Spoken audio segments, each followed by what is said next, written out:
Alrighty, welcome everyone. I'm Teeaboo and I am back for more Hoshiai no Sora. We are now on episode 4, and not sure what to expect from the next episode. Really haven't been sure what to expect from any of the episodes, but we can at least go over what happened last time and then talk about it. So, before we even do that, I just want to mention, I had a hard time remembering the band that does the soundtrack, and I think it's worth remembering because they're really freaking good, and not just in this OST, but if you go look up the band Jizue, Jizue,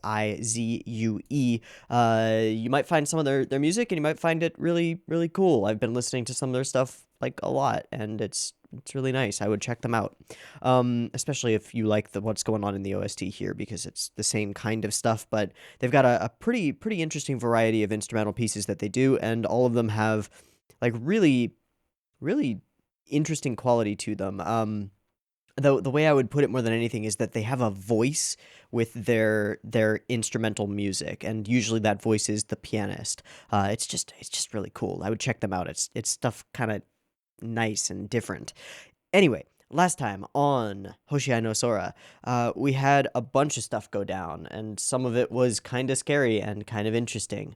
We had a series of matches where Maki and Toma kind of just dominated, showing that they are a pretty good pairing, and both of them kind of give a shit, whereas everybody else was kind of, one, being pretty dickish about it, and two, being real sore losers, and three, losing real badly. Yeah, so at the end, we're sort of skipping around, but at the end, we got a reveal that this time we're going to decide on new pairings for who should be paired with who. I've got a couple of my own ideas about who should maybe be paired with who, but we'll see what the show comes up with for that. We also got a couple of little tidbits on Toma's mother and the sort of interesting, difficult relationship that he seems to have with her kind of culminating in her yelling at him as he goes up the stairs, "Aren't you ever going to try?" Some people have put forth some interesting, possible interpretations of this as being potentially something like postpartum depression. I'm not sure how accurate that is, since I don't have personal experience with anybody who has had postpartum depression, but it definitely seems like she's got some kind of strange relationship with Toma, and it looks real difficult, and maybe we'll find out more about that as we move along. We also had a good bit of violence in this episode, both in the past and, well, you could say the emotional violence of Toma's mother and the Maki's father, lots of things, but also some direct violence perpetrated by one of our members of the tennis club. Don't remember his name right now, just completely glossed over that when I was relooking at this episode, but he smacked the fuck out of some asshole with a tennis racket. Not the best idea, but he wasn't exactly thinking clearly in the moment and just decided to do it. We also saw some of the oh, wonder why he snaps like that. Oh, maybe it has something to do with the fact that his mother poured boiling water all over him when he was a wee babe, and that was a very uh yikes. Not good times, bad times, very bad times. There's also something that some other people have talked about in the comments, which I haven't really mentioned, but there is a creepy element to the teacher slash advisor of this boys' tennis club and the way that he hands out candy. There's just something odd about the way that it's being directed, and a lot of focus on the candy itself. Often we think of adults giving children candy as a symbolic representation of potential pedophilia and bad juju in that regard. Don't know if that's gonna be the case. He could just be a nice guy who likes having candy around and uses it as a substitute for actual instruction and being good to the kids and giving a shit about them, because he so far has not really given a shit about them. He has just handed out candy instead. We'll see if it's something more sinister, maybe, but it really could be either. I'm not sold that he is a sinister, evil figure at the moment, but definitely a little bit of either creepiness or just nonchalance when it comes to actually helping these kids through difficult things that they're going through, the kind of stuff that you don't want from an advisor or authority figure. It's just sort of weak sauce at best. At worst, it could be real bad. in any case, I think that's all I've got written down at the moment. So I will box that off and cordon it off from this episode's notes, and let's watch the episode. So I have some notes to take. I oh, it's just got something stuck in my throat. Tea. Cures what ails ya. All right, I've got episode 4 of Hoshiai no Sora up and ready to go. It is at 0 seconds. There will be 2 versions of this reaction video. You can find a picture-in-picture version with the video up there in the description, and a timer-based version up on YouTube. If you want to sync up your own copy of the episode with the timer-based version, you're more than welcome to do so. Just get it ready because the beep timer to count you down should be coming at you right now. All right, let's give this another shot. There was a major problem with the subtitles. They were like super delayed. And I watched like the first 10 seconds and noticed that. So then I stopped it, went and looked and switched the players so that I could move the subtitle. I just did a bunch of stuff to get it right. Hopefully it'll be more right. We'll see again if it seems really off, but it's all set up again, and let's do it again. Beep timer.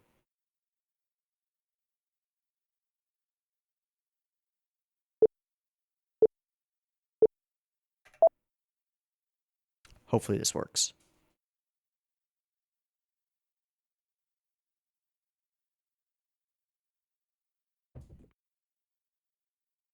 That's pretty close. Okay. All right. Hey. Oh, those two? Yeah. Uh-huh, of course you did. Hmm. Are they, though? Are they, though?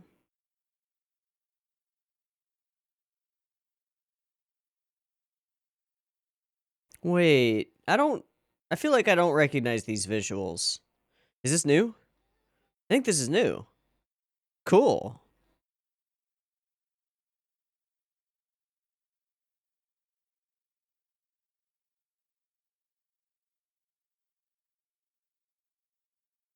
Nice that they have the Romaji. That's not the subtitler doing that, I don't believe.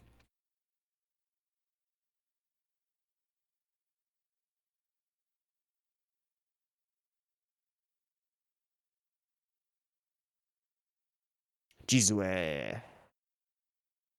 Check them out. Good music.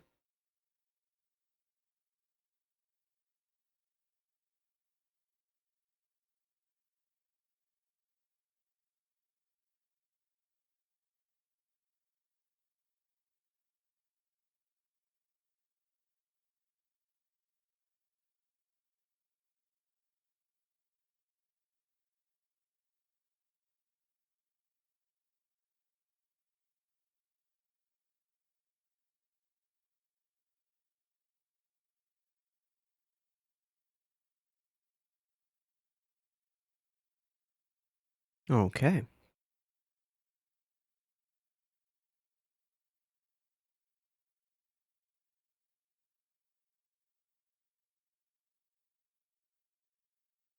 Long match. Not a long match? Or is it tennis points? I don't remember how tennis points work. I used to play tennis, but I was really young.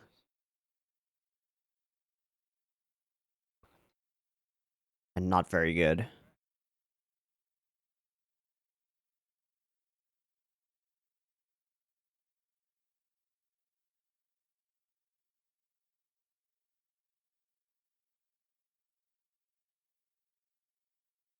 Wrecked.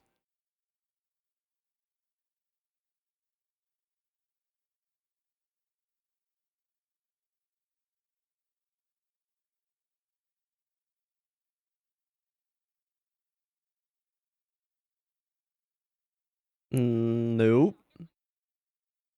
Gotta make decisions, man. She's just smiling slightly, just like, got it.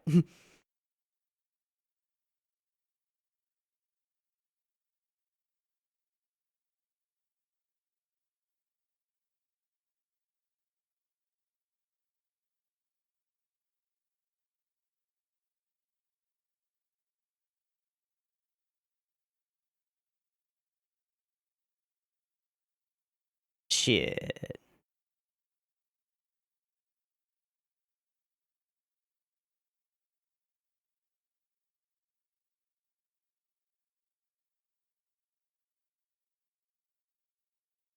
Is he trying to show them the difficulty of each other's positions?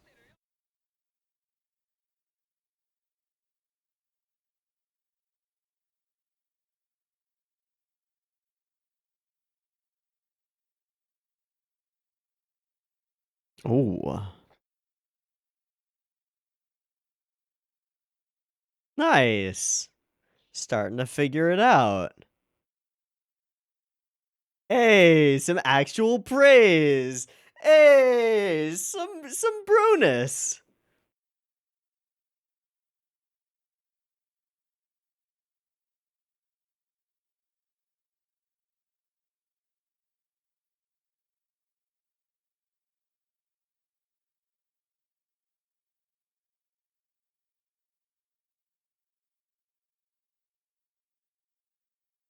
That was a cool shot.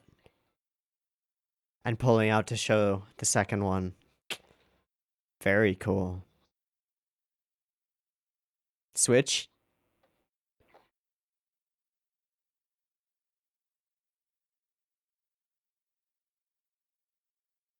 Camaraderie.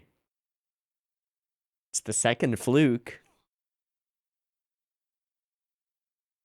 And they're cooperating. Uh-huh. Uh-huh. Uh-huh. Okay.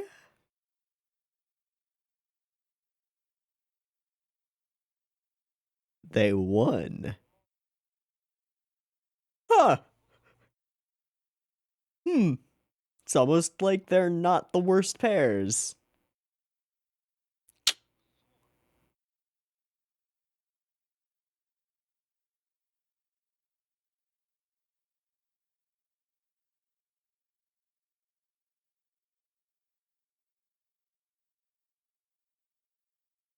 Alright, I guess that makes sense.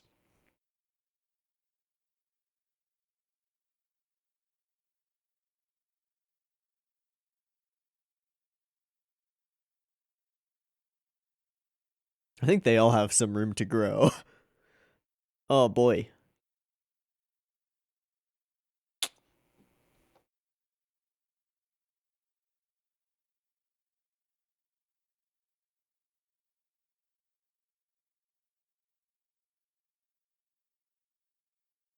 Oh, you got a new racket. That's good.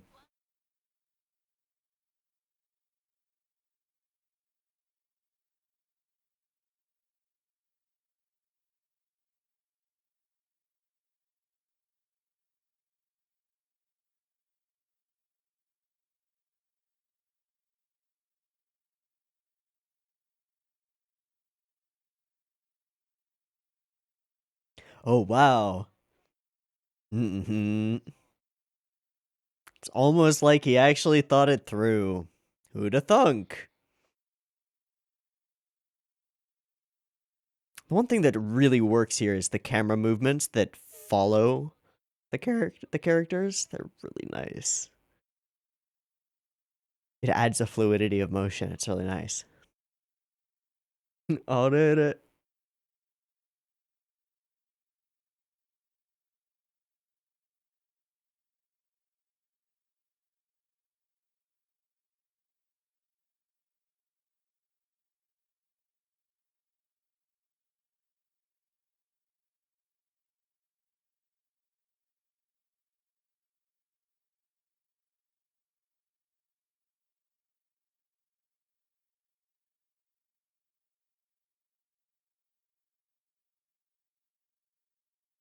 We'll see.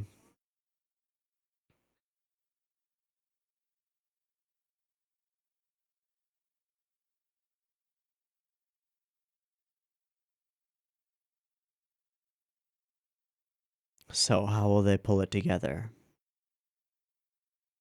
Both of them were paired with the more self-centered players, right? The Dreamer? Ooh, that's different.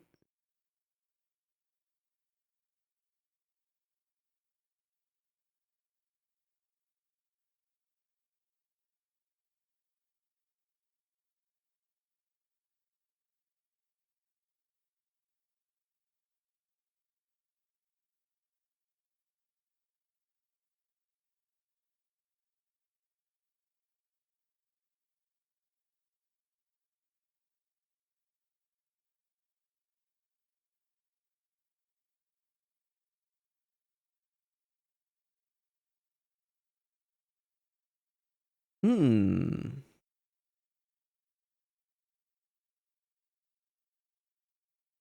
What about somebody going up front? Oh, like so. Asked and answered. Okay.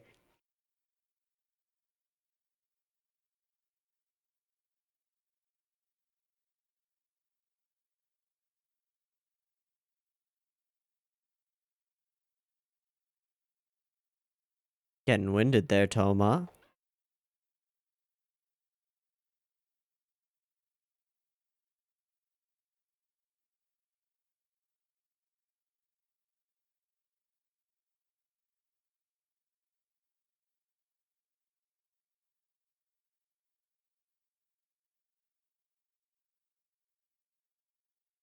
That was a sad face.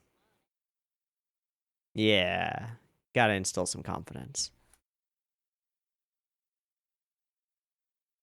Hmm.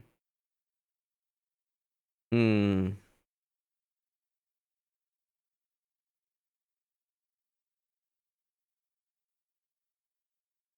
Oh, hello, Teach.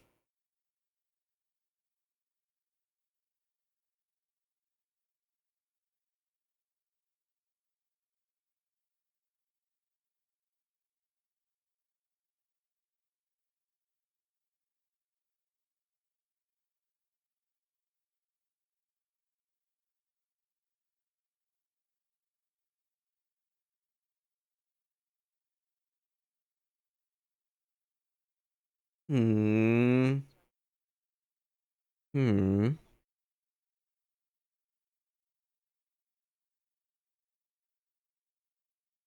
Okay, sure. But, okay.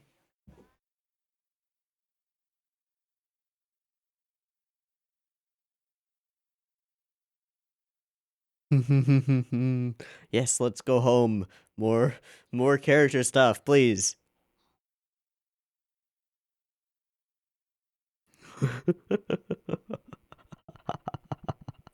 Nailed it, though.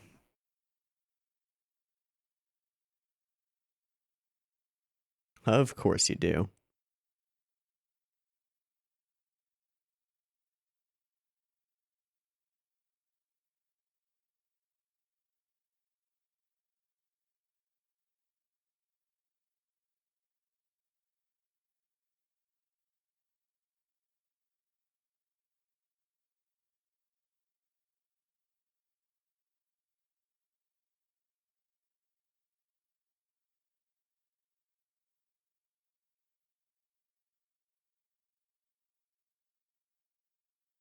Hmm.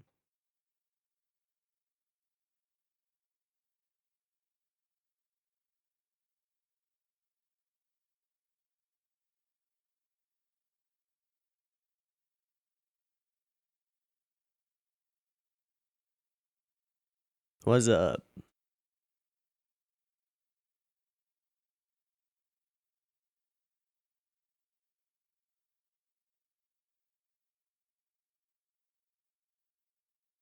He's got something else.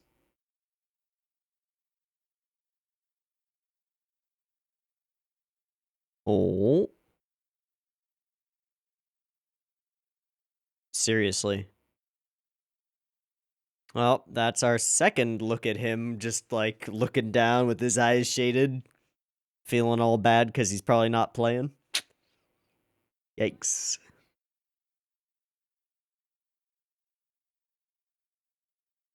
Okay, we get to find out about his family. And an actual, I think this is like the first parent besides Maki's mom who cares but isn't there, who's actually there and gives a damn. So that's interesting.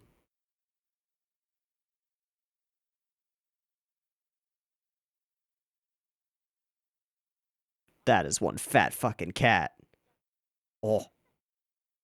Croquet? They're duds, she said? Let's see.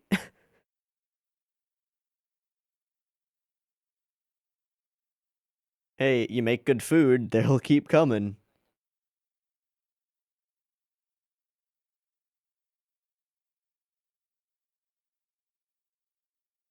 Oh, hey, thanks, bud.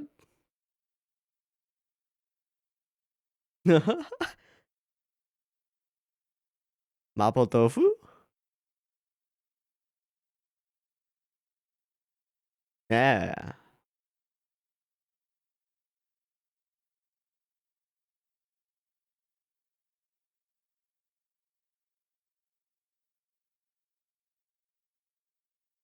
Hello.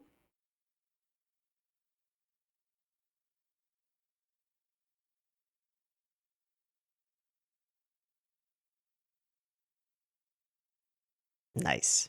Is there any other way for mapo tofu? There shouldn't be. I mean, what's the point of mapo tofu? It's just tofu. It's gotta be spicy. Alright, hello, Teach.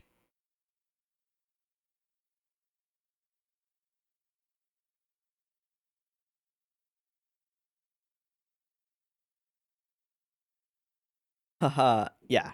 Okay, he's at least not taking credit for that shit. Good.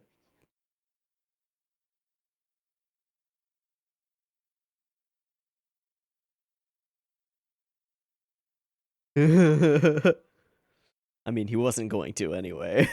He doesn't really interact with them.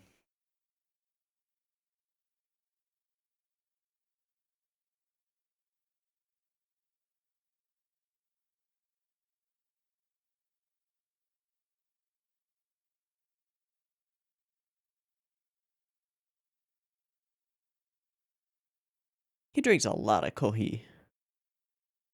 Hmm? Alright, that's cool.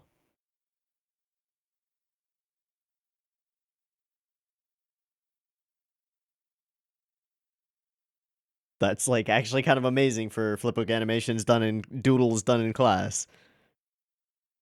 Uh-huh.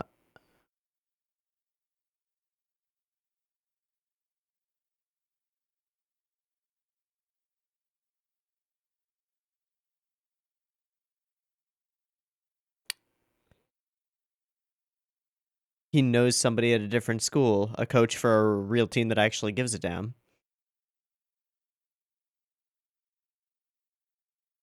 Is he gonna arrange a practice match? One can hope.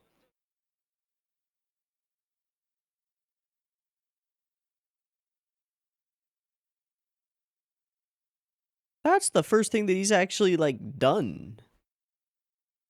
That's kind of dope. Takachin? Hmm.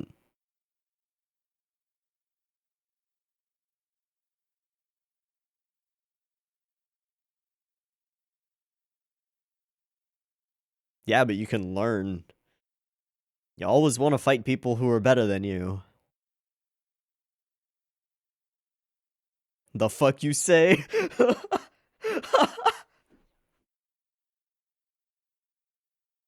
Ah. Ah. Opportunity knocks, man.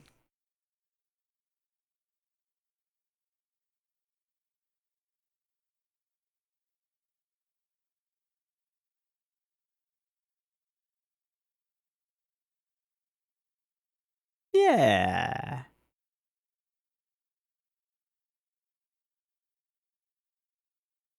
Okay, still got 6 minutes for something horrible to happen, because this whole episode has been nice so far. And that worries me. Yeah.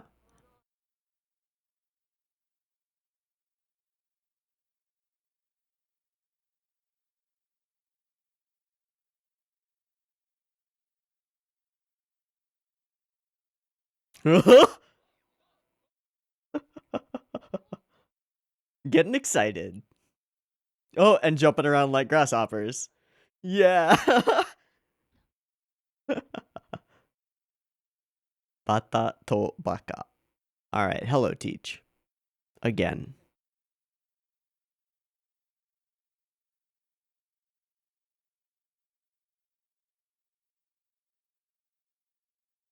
Solid move.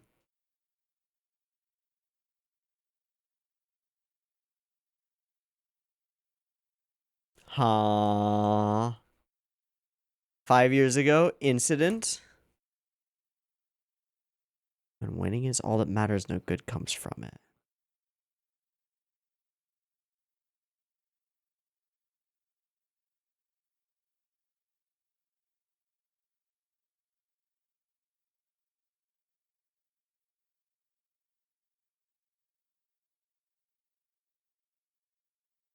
Good.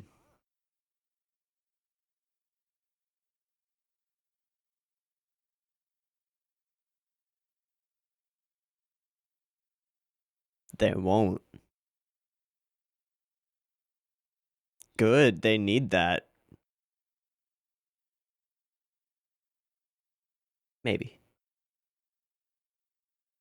Ah.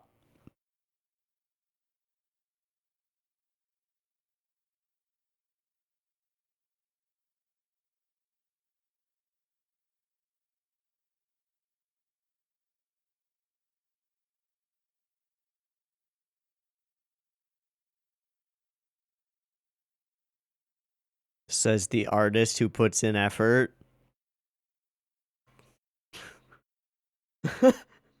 What?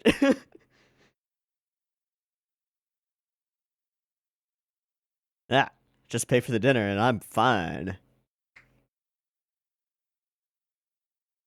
I do wonder why she stays away from her own place. Oh, ED starting, which means that there's an after credits.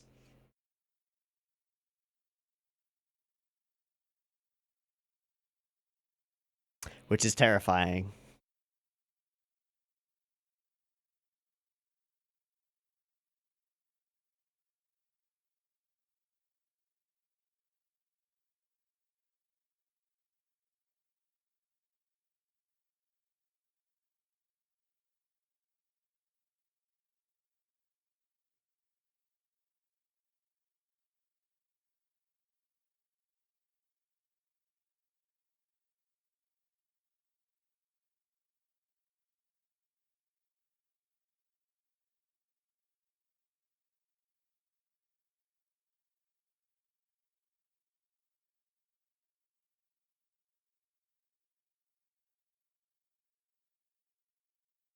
Totally into idols.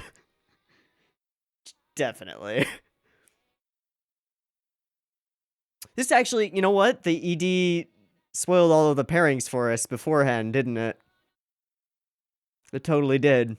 I didn't even pick up on that.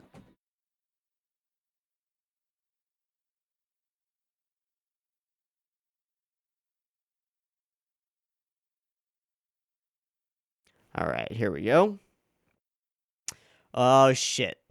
Oh, shit, he's already there. Oh, shit. Oh, fuck. Oh, no. Get the fuck upstairs. Get the fuck upstairs right now.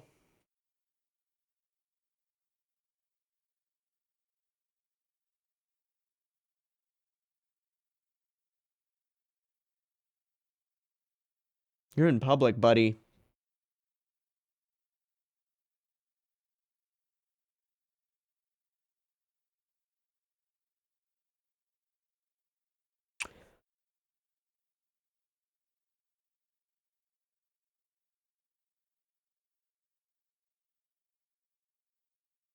He's gonna break that fucking racket.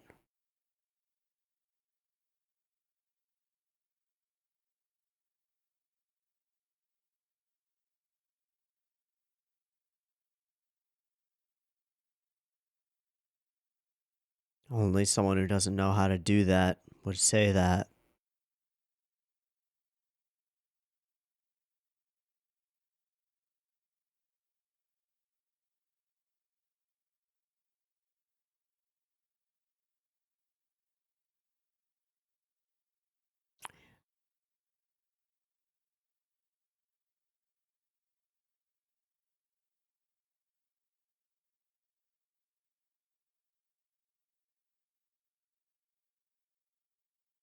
Hey, kiddo, is there a knife shop anywhere nearby? Because you should carry a blade.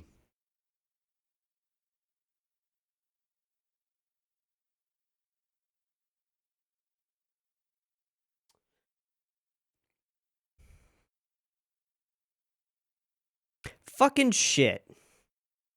God fucking I knew it. I knew there was gonna be something. I knew there was gonna be something. Let me make sure that the subtitle delay so that when we go through this, it actually works. Back to 4700. Okay.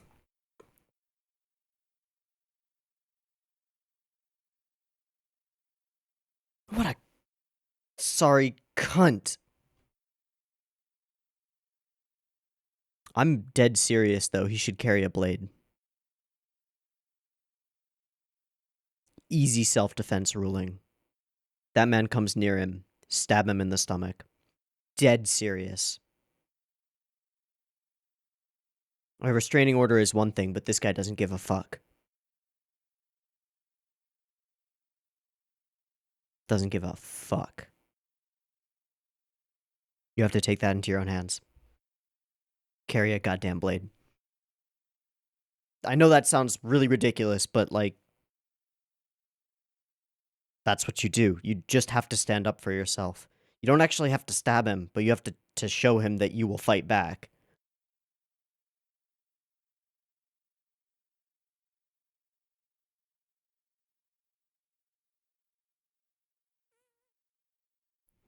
Fuck, he broke his racket. The one that Soma gave him, too.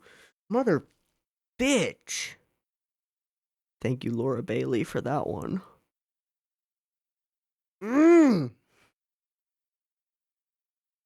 I'm so mad. I am so mad. Then you add on top of that this idea that, well, it's a through line for the episode that hard work doesn't pay off between Mitsue and Maki's father. Working for things, caring for things is bullshit, is what it says. When what we have in the reality is that working for things and caring about things is actively producing results for the people around Maki. It's also a through line for what the student council president said. Yeah.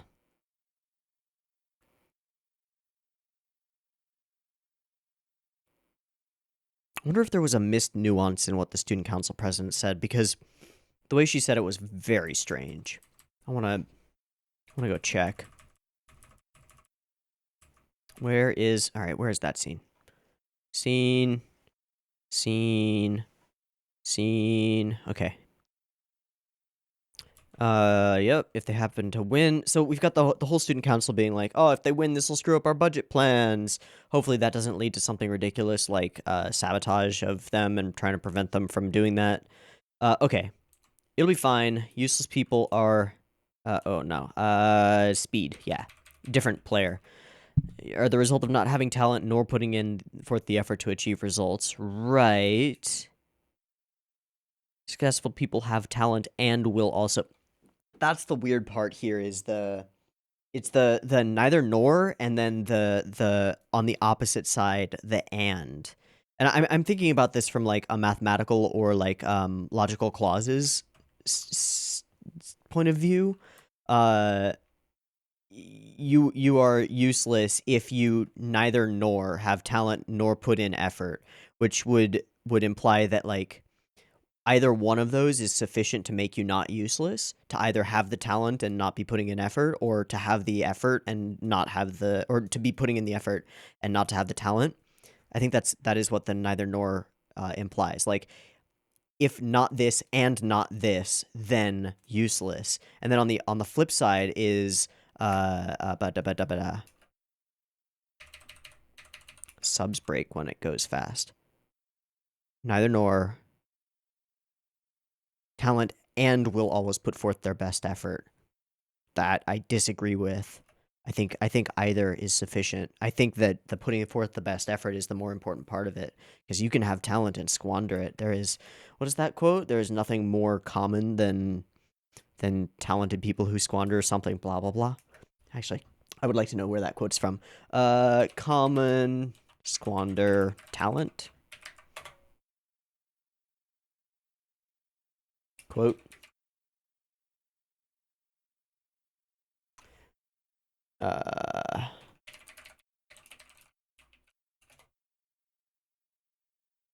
Nothing is more common than unsuccessful men with talent. It's Calvin Coolidge. Huh. Nothing in this world can take the place of persistence. Talent will not. Nothing is more common than unsuccessful men with talent. Genius will not. Unrewarded genius is almost a proverb. Education will not. The world is full of educated derelicts. Persistence and determination alone are omnipotent. I strongly agree with that sentiment. So I'm a little bit weirded out by the what she is saying. And then she goes ahead and says that useless people will turn away from that truth and continue to rot. But then this third statement doesn't align with either of those. It's as though it's saying that like uselessness is an innate property of a person, and a useless person will never, a person who she's considering useless.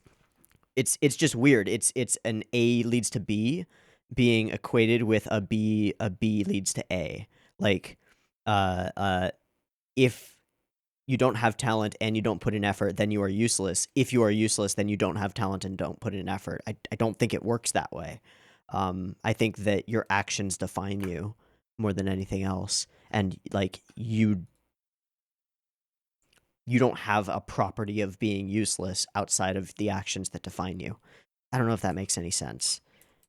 And then she makes it seem like it's a profound statement to that's the truth of this world, of this ruthless society. And while I agree that society is ruthless and that if you don't put in effort, you're going to get squashed and become a derelict or unrewarded or unsuccessful or all of the above, as we see in Maki's father, someone who I think we can pretty well agree is useless and is actively pursuing his uselessness by probably not having talent and not putting in effort besides the effort that it takes to beat his fucking child. Parasite. I don't like this whole sequence from the student council president. I think it's trying to be more profound than it actually is, and there's just like the way that it's worded is a little bit off. Just a little bit off. Okay. As for Maki, like we have a kid who's obviously highly talented and is putting in the effort, but only because of promised rewards. It's an interesting paradigm where like he has the talent, clearly the talent to become a very good tennis player and also to be a pretty solid leader, I would say. And just to think critically about how things should be and how a team should function and generally useful skills. The question is though, like, well, he is also he's entirely willing to put an effort to get what he wants, whether that's to protect his mother insofar as he can, or to ensure stability insofar as he can at home, doing the chores, doing the groceries, doing the laundry, doing all of the things. He's willing to put forth that effort. So he's like the flip side of that paradigm for sure. Interesting. Okay, I think there's one really interesting cut here that I want to see again. I don't know where it is. It's once they start working together well. We get this one cut. No. It's orange hair boy hits a ball and we pull the camera out and pull it out to blue hair boy who then hits the return, and it's like really it's a really cool shot. Not there. Just looking for it. Not there. I think it's this one. Nope. Fuck.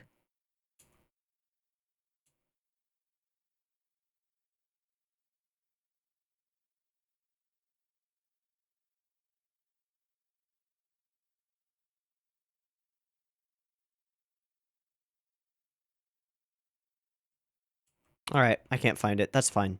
It was just a really cool use of camera movement. The guy in the back hits the ball and we pull out, revealing like opening up the scene a bit so that we can continue on the volley without a cut. But besides that, and I think there was one other cut that was quite like it. I found this whole introductory tennis sequence to be like I'm rooting for these characters to get to know each other and become better players and better teammates. But I found a lot of this sequence was carried strongly by the music, which it shouldn't have been. It's just that the music is really strong. And I found that the actual rigmarole, like going through the motions, to be a little bit boring. I don't know. Maybe that's just because it's a different style of emotional development and character development going on here, which is totally fair. Okay, and then we get that scene, we get this scene, a little tease about them flirting, which is cute. Did VLC just break? Oh, nope, we're good. Okay, pretty important, working out our legs. We got some stuff with the coach, who, in a kind of a total flip of any suspicions that we have about him, took some action to try and make some stuff happen and get a practice match going. That's cool. In the process, however, we revealed that there is something that is referred to as the incident that occurred 5 years ago, which his friendo, or his old former friend, is a little bit trepidatious about. There's like something weird there. What that will be, I don't know. It didn't sound like it was an incident where, like, oh, that thing that got you kicked out of place. It sounded more like, oh, that thing where your fiance died in a car crash. I know that's a weird just example, but like it sounded like something difficult that happened in Kochi Boy's life. I don't know. Okay, and then yeah, thanks for having us. That's what makes you the best son ever. Talking about grasshoppers. The grasshopper thing is pretty great and pays off pretty well. I do like that it's a character moment when his former friend, the other coach, we can infer that on the other side of the phone he's going like, so are you calling to borrow money? And he's like, no, that's not why I'm calling. It gives us an insight into this coach's character, because to assume that about someone means they've probably called you to ask for money in the past. He's a bit of a flake, and we knew that, but this is just adding to it, building onto it. It's interesting. Another sentiment that carries through with the through line of like effort and talent came from Mitsue, who said something like, believing that hard work and effort will pay off is childish. Bitch, I said, bitch, really? Like, this coming from someone who is clearly a talented artist who is continuously seeming to practice and hone her craft, like, is she just that unself-aware? I mean, I'd buy that she's that unself-aware, but like I said, bitch. I don't know, man. I don't know. Okay, but they've got a great opportunity to go and play with some other peeps. It's pretty cool. This moment, yeah. Oh, and again, the kids this time are really pushing themselves. They want to achieve something. Saying it's fine if they don't see the results are the words of an adult who couldn't achieve anything. And then that carries forward into the after credits scene pretty strongly. We want everything you've got. Just crush us. Yeah, that's exactly what they need. They need to get crushed and realize how much better they have to get. Especially now that they're kind of riding a bit of a high of like, oh man, we got pairs that are actually working. And my instincts were right, because this show likes to sucker punch us, and so you start to expect the sucker punch. And as soon as you see Maki happily running home with the sunlight framing him with his groceries in his hand, it's like, oh shit, Dad's here. And so it is. I want to go through the lines that his father says. Should have a knife. Don't have money because you take it all. That's too bad. Drags him off. I mean, better opportunity would be to run upstairs immediately. I think you're pretty fucking fast, but he freezes as soon as his father is around, and I can relate to that. I understand that it is not good when you think that somebody has absolute power over you if they're within a certain range of you. Absolutely horrifying. And frankly, he's right. Like, if his father wants to destroy him and his father is within reach of him, there's nothing he can do unless he has a weapon. That's why I'm saying he should have a fucking weapon with him to at least threaten his father back. Because he is currently easy fucking prey, and that's the problem. I wanted to believe, right? So that's the other little wrinkle here, is that his father is somebody who has had whatever dreams or motivations he had in the past, which I don't give a fuck about, crushed. Which is a valid like line for somebody to go on. How do you produce a character who is entirely disillusioned, well, you give them an element of having dreams and then having those being taken away. But I think we can infer rather easily that his father is somebody who didn't put in the effort and believes that any effort that he had previously put in was wasted because of whatever harshness he's learned about the world. That's the thing though, like the world is harsh, suffering is universal. These are universal truths. Yes, it's fucking hard out there. No, you're not going to have an easy life. You have options for how you want to reconcile with that.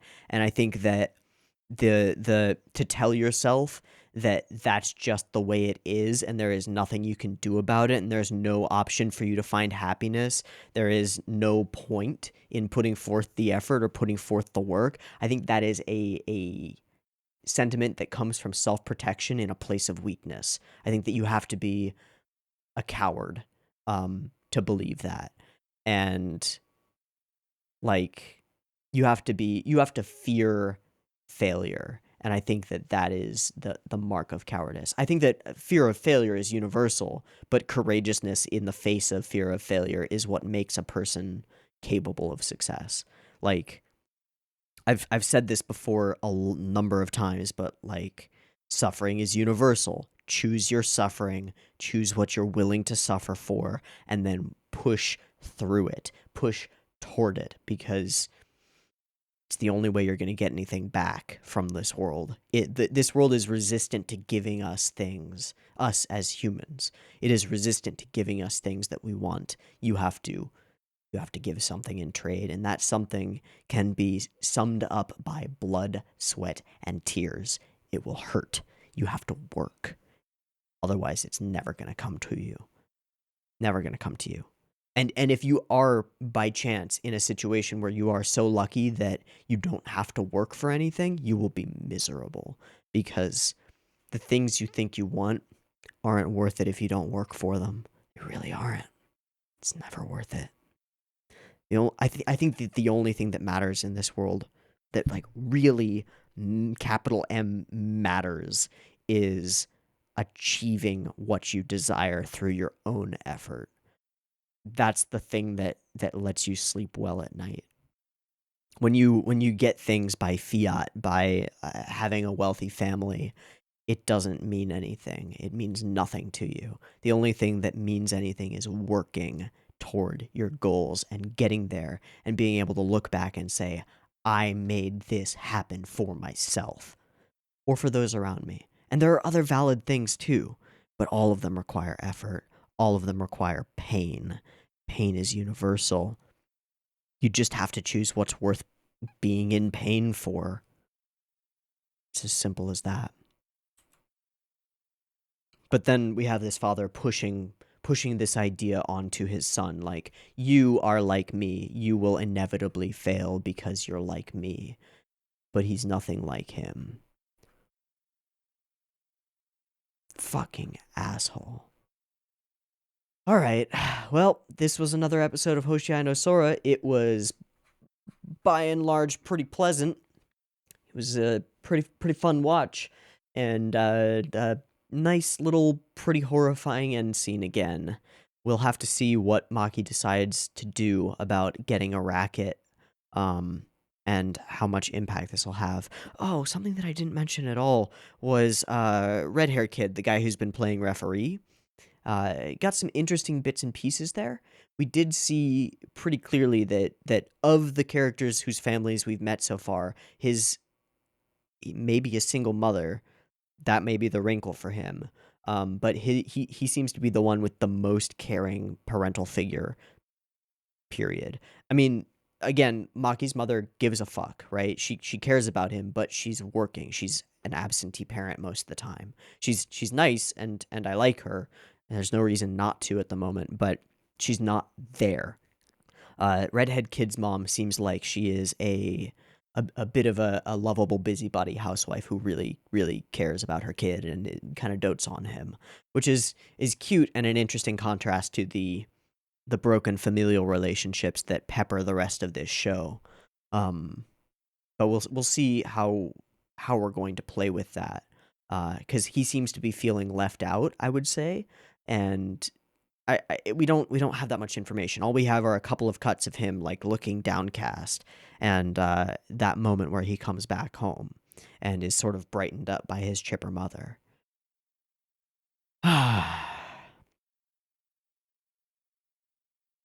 We are kind of building a formula for this show where we do tennis shit in the beginning, inter-character, interpersonal shit in the middle, and then family shit at the end, usually with some kind of a hook.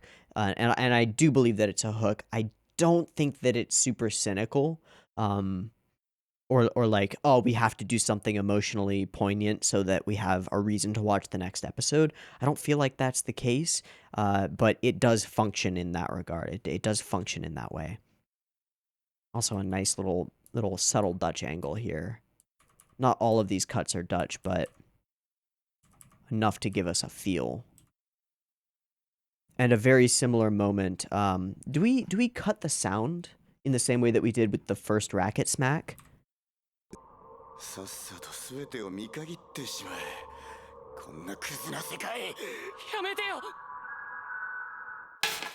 Sort of. We get that like ethereal. I can't do it because it's fucking electronic created stuff, but you know what I mean. It's shit's wrong music. Shit's wrong sounds. New category of sounds. Find them on Spotify. You can get all your shit's wrong music playlists for when shit is just wrong. All right. Sorry. Weird sidetrack. Okay. Pretty enjoyable episode, minus the parts that aren't enjoyable, but I do think are emotionally resonant and difficult. Just carry a knife with you, Maki. Please. Please. Your fucking father's gonna kill you if you don't. Please. I know that sounds extreme. I said it before, but like I know that sounds extreme, but this guy is not going to stop until you threaten him back. It is the only way. He is going to ignore a restraining order, and beyond that, the restraining order is going to be for the mother. There's no recourse here. You need this guy in jail, and he hasn't done anything that you could prove that it would be jail worthy.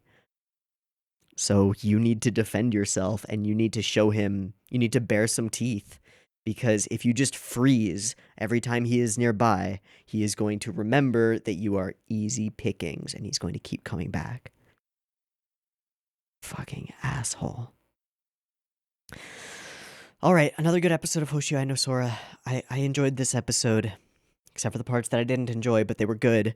I hope you enjoyed it too, to whatever extent you did.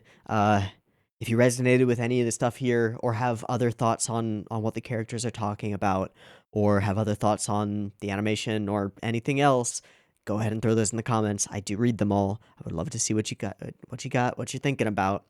Yeah, hit me up in the comments. Anyway, let's wrap. I've been Teeaboo. This has been Hoshiai episode 4.